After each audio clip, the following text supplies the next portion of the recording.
Hi everyone. आज हम करेंगे इंडियन कॉन्स्टिट्यूशन और इंडियन पॉलिटी का लेक्चर और टॉपिक है parliamentary form of government. So welcome to Rahul and Jayshree association company. मेरा नाम है राहुल कुमार सिंह और हम शुरू करते हैं आज का लेक्चर। तो हमारा जो कॉन्स्टिट्यूशन है वो बेस्ड है पार्लियामेंट्री फॉर्म ऑफ गवर्नमेंट के ऊपर। जैसे कि अमेरिकन कॉन्स्टिट्यूशन बेस्ड है प्रेसिडेंशियल फॉर्म ऑफ गवर्नमेंट के ऊपर। तो हमारा जो कॉन्स्टिट्यूशन है उसको हम लोग बोलते हैं जो कि कोऑपरेशन और कोऑर्डिनेशन करता है लेजिस्लेचर के साथ और एग्जीक्यूटिव के साथ। पर ब्रिटेन का है वो ब्रिटेन से हम लोग लिए हुए हैं। और जो प्रेसिडेंशियल सिस्टम है अमेरिका का वो बेस्ड है doctrine of separation of powers के ऊपर, जो कि सेपरेशन ऑफ पावर के ऊपर बेस्ड है। तो हमारा कॉन्स्टिट्यूशन जो है वो कोऑपरेशन और कोऑर्डिनेशन के ऊपर बेस्ड है, इसी वजह से हम फॉलो करते हैं parliamentary form of government. So parliamentary form of government को बोला जाता है और एक नाम से जिसका नाम है वेस्टमिनिस्टर मॉडल ऑफ गवर्नमेंट, जिसको हम लोग बोलते हैं रिस्पॉन्सिबल गवर्नमेंट और कैबिनेट गवर्नमेंट। तो कॉन्स्टिट्यूशन हमारा जो है वो पार्लियामेंट्री सिस्टम में बेस्ड है, जो कि सेंटर और स्टेट में रिलेशन तय करता है और उसको हम लोग बोलते हैं फेडरलिज्म। फेडरलिज्म का मीनिंग क्या है? संघवाद का ढांचा। संघवाद, सबको लेकर चलना है, अकेडिशन नहीं बनाना है, ठीक है। तो हमारा जो फीचर्स है पार्लियामेंट्री फॉर्म ऑफ गवर्नमेंट का जो कि स्पेशल है, जो कि नंबर 1 है presence of nominal and real executive. So nominal executive कौन है? प्रेसिडेंट। और रियल एग्जीक्यूटिव कौन है? प्राइम मिनिस्टर, जिनके पास पावर होता है। प्राइम मिनिस्टर को हम लोग बोलते हैं इंडिया में real executive. Number 2, parliamentary form of government में मेजोरिटी पार्टी रूल, जिसके पास मेजोरिटी होगा वो रूल करेगा। अगर हंग असेंबली होगा तो प्रेसिडेंट बुलाएंगे वो पार्टी को जिसके पास ज़्यादा मेजोरिटी है, मतलब ज़्यादा सीट्स है। और अगर पहले ही से अगर डिक्लेयर कर दिया गया प्राइम मिनिस्टर कैंडिडेट, तो उस केस में उस पार्टी को आता है मेजोरिटी, तो उनका गवर्नमेंट होगा। जिसके पास मेजोरिटी उनके पास हाउस। तो हमारे पार्लियामेंट्री सिस्टम में कोई टर्म वाइज नहीं होता है। टर्म होता है 5 ईयर्स तक, और उसके पहले अगर मेजोरिटी नहीं रहा तो गवर्नमेंट गिर जाएगा, ठीक है। तो 5 ईयर्स का टर्म का मीनिंग ये नहीं है जो 5 ईयर्स तक चलेगा। अगर मेजोरिटी है, जिसके पास मेजोरिटी है उसी का सरकार चलेगा। मेजोरिटी नहीं है तो नहीं होगा, सरकार नहीं चलेगा, ठीक है। सी में आता है collective responsibility of the executive to the legislature. Executive responsible है लेजिस्लेचर के ऊपर।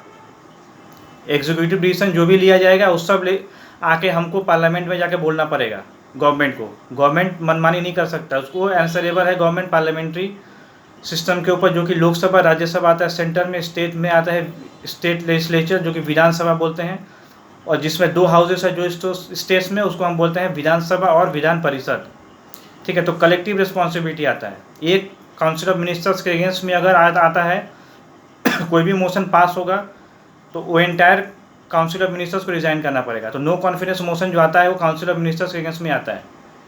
अगर नो कॉन्फिडेंस मोशन पास हो तो सरकार नहीं रहता है। तो कलेक्टिव रिस्पॉन्सिबिलिटी होता है एक एक मिनिस्टर का पार्लियामेंट को, ठीक है। 4 नंबर में आता है membership of the minister in the legislature. House का मेंबर बनना ही पड़ेगा अगर हाउस में पार्टिसिपेट करना है तो। फॉर एग्जांपल, अगर कोई मिनिस्टर को बनाया जाता है, अगर कोई भी मेंबर को हम मिनिस्टर बनाते हैं इंडिया में, तो उनको 6 महीना के अंदर में चुन के आना पड़ेगा, इधर लोकसभा से इधर राज्यसभा से, सेंटर में।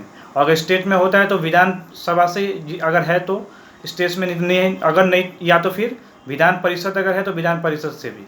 तो स्टेट लेजिस्लेचर में भी वो चीज़ इम्प्लाई करता है, जो मेंबर मिनिस्टर बन सकते हैं पर 6 मंथ तक उनको इलेक्शन लड़ के आना पड़ेगा। So membership of the minister in the legislature बहुत इंपॉर्टेंट है। 5 number point, leadership of the prime minister और द चीफ मिनिस्टर।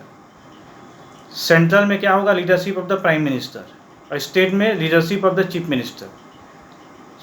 इसके ऊपर हमारा पार्लियामेंट्री सिस्टम बेस्ड होता है। So point number 7, dissolution of the lower house. Dissolution होता है लोअर हाउस, मतलब लोकसभा का डिसोल्यूशन होता है सेंटर में। राज्यसभा एक परमानेंट बॉडी है जिनका मेंबर्स रिटायर होते रहते हैं एवरी ईयर। तो लोकसभा का डिसोल्यूशन होता है 5 ईयर्स में। उसके बाद इलेक्शंस होगा, जिनके पार्टी को ज़्यादा वोट मिलेगा, एमएलएस एमपीज़ उनका ज़्यादा होंगे स्टेट में हम लोग एमएलए बोलते हैं, स्टेट में हम लोग एमपीज़ बोलते हैं। जिनके पास ज़्यादा बहुमत होगा उनका सरकार बनेगा, ठीक है। तो इंडियन पार्लियामेंट्री सिस्टम वो ब्रिटेन से लिया गया है, पार्लियामेंट्री सिस्टम ऑफ गवर्नमेंट। और ब्रिटेन का इंडियन पार्लियामेंट जो है वो सॉवरिन बॉडी नहीं है जैसे कि ब्रिटेन का पार्लियामेंट है, ठीक है। क्योंकि इंडिया में जो जुडिशरी है वो चेक एंड बैलेंस करता है लेजिस्लेचर को, पर सेंटर में बोला जाता है तो पार्लियामेंट सुप्रीम है। इसी वजह से सॉवरिन बॉडी जो है वो ब्रिटेन ज़्यादा है compare to India. So Indian state में जो है वो हमारा जो स्टेट है का हेड है जो है प्रेसिडेंट, वो रिपब्लिक का हेड है। तो वो कैसे आते हैं, वो इलेक्शन लड़ के आते हैं जो कि इलेक्टोरल कॉलेज का द्वारा दिया जाता है, जिसमें प्रेसिडेंट के इलेक्शन में members of the Lok Sabha, members of the Rajya Sabha और members of the state legislature, इन लोग वोट करते हैं, तब जाके प्रेसिडेंट आते हैं। पर ब्रिटेन में हेरिडेटरी मोनार्क है, राजा है, वहाँ पे इलेक्शन नहीं होता ब्रिटेन में। तो इतना डिफरेंस है हमारे में ब्रिटेन में। सो इंडिया का जो पार्लियामेंट है वो बेसिकली प्राइम मिनिस्टर के ऊपर ज़्यादा बेस्ड है। सो हम लोग इनडायरेक्टली बोल सकते हैं जो हमारा जो कॉन्स्टिट्यूशन है वो पार्लियामेंट्री सिस्टम ऑफ गवर्नमेंट के ऊपर आता है, जिसमें prime minister model of government भी हम बोलते हैं, जो कि कैबिनेट सिस्टम है इंडिया में। ठीक है, तो प्राइम मिनिस्टर बेसिकली रिस्पॉन्सिबल होते हैं पार्लियामेंट को और कैबिनेट के साथ डिसीजन बनाते हैं। और कैबिनेट को हम लोग बोलते हैं जो उन लोग कलेक्टिवली रिस्पॉन्सिबल है पार्लियामेंट को। और अगर हम स्टेट में आएंगे तो स्टेट में भी कैबिनेट होता है, उन लोग रिस्पॉन्सिबल होता है लेजिस्लेटिव असेंबली को। और जिन स्टेट्स में 2 हाउसेस हैं, लेजिस्लेटिव असेंबली और लेजिस्लेटिव काउंसिल, तो उस हाउस में भी क्योंकि लेजिस्लेटिव असेंबली से चुन के आते हैं स्टेट्स में, तो प्राइम मिनिस्टर रिस्पॉन्सिबल होंगे जो हाउस में चुन के आते हैं, जैसा कि लोकसभा में। और स्टेट में विधानसभा, जिसको हम लोग इंग्लिश में बोलते हैं स्टेट लेजिस्लेटिव असेंबली, जिसका मेंबर्स होते हैं MLAs, तो चीफ मिनिस्टर उनको रिस्पॉन्सिबल होते हैं क्योंकि वहाँ से चुन के आते हैं डायरेक्टली।